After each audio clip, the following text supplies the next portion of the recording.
Hello, everyone. Welcome to Developing Palates. I am Aaron Loomis. With me today is Jiunn Liu, Seth Guys, John McTavish. How you guys doing? Doing well, man. Good, man. Borders are closed, though. Yeah. Y'all get a pass because you're American, but nobody else. There you go. I don't even think we're allowed. Oh, we are. You are. We're allowed wherever we want. For now. That's right. For now. All right. So today we are talking about the Freyja 12 Brísingamen. This cigar is a Churchill 7x52. Comes out of the Tabacalera Palma factory in the Dominican Republic. Point of clarification, Aaron. Yes. It's not a Churchill. Well, it's Just, close I as just, we're I just gonna want to. I just want. I know it's. get. What would you call a Churchill? 7x52? It's a Presidente. Is it? All right. There you go. Name What's council. the double Corona? What size is that exactly? 740, 7 49. Yeah. Wow.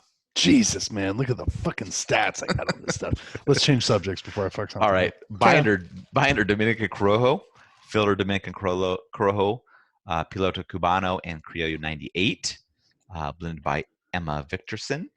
Price point is $12, and the cigar was released in May of 2018. So with all that out of the way, June, what was your overall experience like with this cigar? I thought it was good.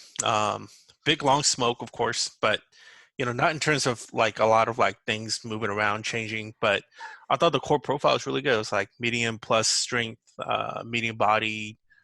So one of the things I like about the cigar is like it doesn't dry your palate at all. It kind of gives you this like really nice, like buttery, like oily kind of a mouthfeel to it, which I really liked. A lot of minerals, baking spices, bread, cedar. So it was like a good combo of like earthiness, like bread, cedar, wood. So I thought it was good. I enjoyed. I don't know, like I think I had this for like almost 4 hours. So. How about you, Seth? What were your overall thoughts? Yeah, I mean, listen, I went into Freyja. Was it Freyja 12? 12 Freyja, whatever it is. How do you say 12 and how do you say 12, Aaron? How do you say don't know. 12? I don't What think is they it, count that Danish? high. I don't think they count that high, but go ahead. Vikings stop counting dead bodies after 10. Yeah. So, I just went into it thinking that it was going to be like a slightly stronger blend than what they sorry, I thought it was going to fall on my ass there for a second. Stronger blend than what she's previously done. But it actually turns out to be kind of more of a mellower, complex blend, I think, than the regular Freyja. And then the big size, it just really smoked cool from beginning to end. It was complex, really well balanced. I felt like it didn't show those Tabacalera Palma characteristics that you usually find with that, Dominican Piloto and Criollo. So it's very different than the other Freyjas. Just as good. I was really, really pleased with it. John? Yeah, it was a lot smoother than what I remember of most Freyjas. Yeah. I feel like, right? Yeah. No. It was okay.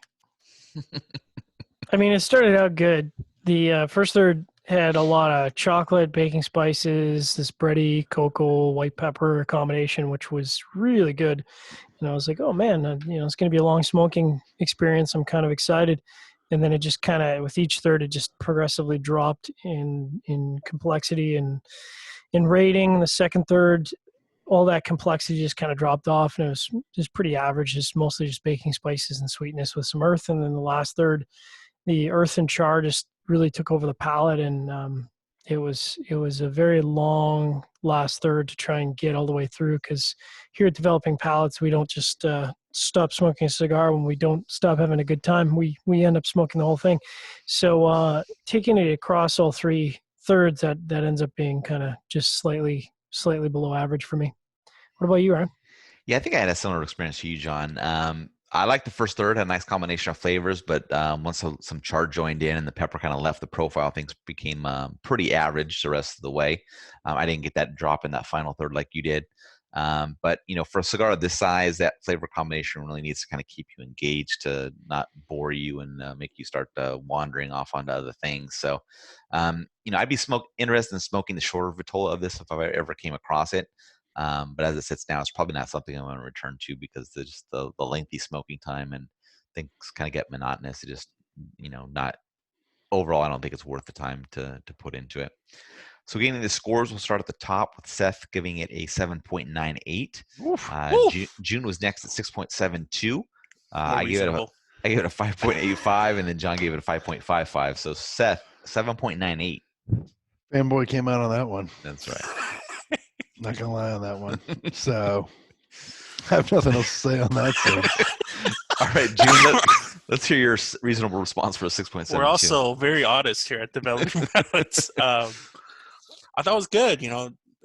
People talk a lot about not people talk a lot, but some people talk a lot about if it's like a really big cigar, they expect, more transitions and it might be a little bit monotonous. But I think in this scenario, because of how like smooth and how much I just enjoyed the consistency of the whole time, I thought it was good. Like, ADD didn't kick in at all. So my 5.85 matches up well. It's slightly above average flavor profile. Pretty good construction. Kind of gets into those high fives. How about you, John? 5.55. Yeah, that's slightly below average flavor experience, and had a small issues with the construction, a couple touch-ups and a relight required, which I'm sure never helps the flavor profile. Anytime a cigar goes out, that's usually going to damage the flavor profile. So, yeah, 5.55 matches up pretty close. All right, sounds good. If you're just catching this video on YouTube, be sure to subscribe to us. But also check out the full written review on the website, developingpalates.com. Follow us on all the social media channels, and you can catch all of our review recaps on podcasts. So iTunes, Google Play, and Podbean.